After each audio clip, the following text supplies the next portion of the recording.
होली के दुखवा कैसे बताई, देहिया में होता बटवाराजी, बहरी जाई कि भीतरी लुकाई, केनियो न होता गुजाराजी।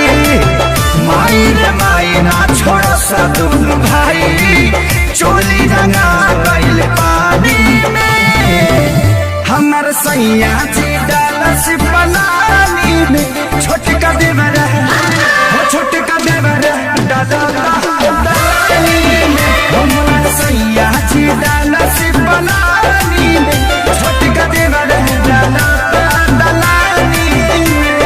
साहिजा गए साथी साहिजा, होली भटवरे साहिजा।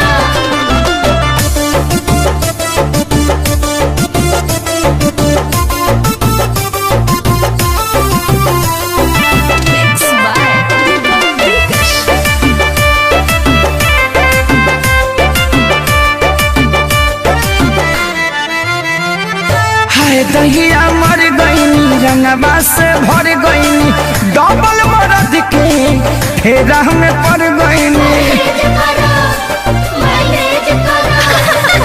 हाय दहिया मर गईनी रंगवा से भर गईनी, डबल मरद के फेरा में पड़ गईनी।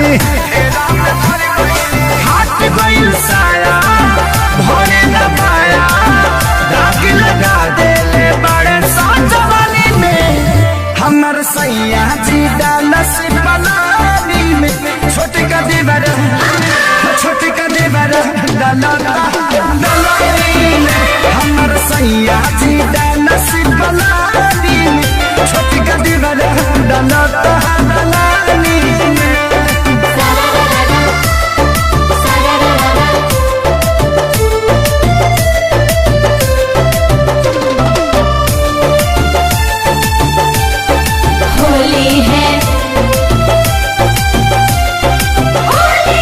एगो डाले आगे हाँ एगो डाले पाछे, कौनो जगह ही हमर खाली न बाचे। एगो डाले आगे एगो डाले पाछे, कौनो जगह ही हमर खाली न बाचे। माने न पवन कहीं न जावन, खेसरिया के चलते बानी हानि में, हमर सैया जी डालस पलानी में, छोटका देवर हो छोटका देवर डालेला पानी में, हमर सैया जी डालस पलानी में, छोटका देवर डालानी में। छोड़ दो ससुरावा नहीं हरवे ठीक बा।